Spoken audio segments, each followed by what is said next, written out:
Picasso said this. He said that what arts provides us, it takes away the dust from our soul. It challenges who we are. It challenges what's important.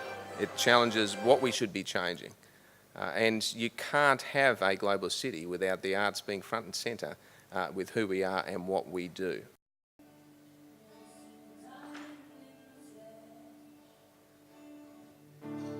I cut my teeth on wedding rings in the movies, and I'm not proud of my address.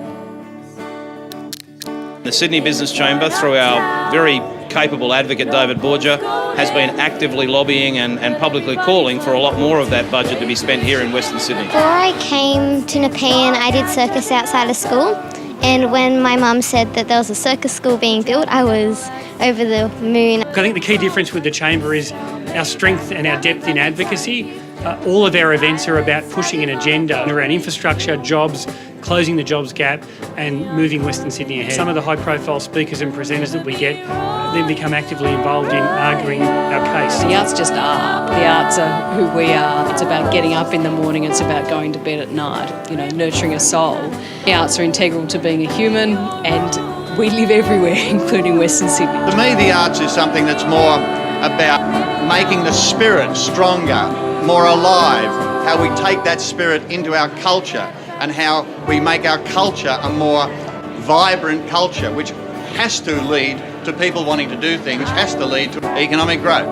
When I was a kid, I've always wanted to be a famous singer, but if I don't make it into the industry, then I'll probably be like a drama teacher or something. The mantra for the Sydney Business Chamber is about making Sydney a competitive global city. Because I think people forget that the arts themselves are a business, that they legitimately contribute to the New South Wales and Australian economy. It creates more jobs for people. There's audio and lighting engineers, you've got the stagehands, you've got the designers, you've got the architects, you've got all of these different sides of arts that aren't just the people on stage. Western Sydney's going to grow. We've got a lot of investments going into the city. There'll be a lot of businesses that'll follow that, but they need workers.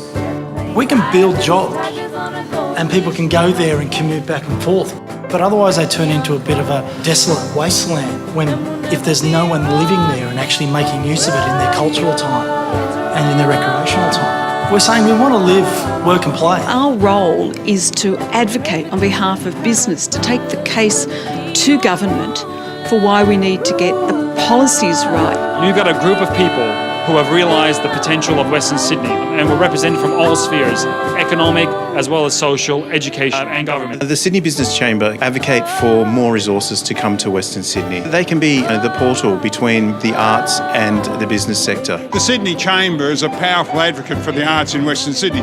The Chamber actually gets that it's not just about an economic drive, it's about a lifestyle, it's about an inclusive policy. Sydney Chamber is a fantastic opportunity for businesses, especially like Boys Town. It's a charity organisation to be able to meet people in the local area that are business focused. David Borgia is a really fantastic voice and very genuine voice in advocating for the arts in Western Sydney. Somebody going to ask me a question?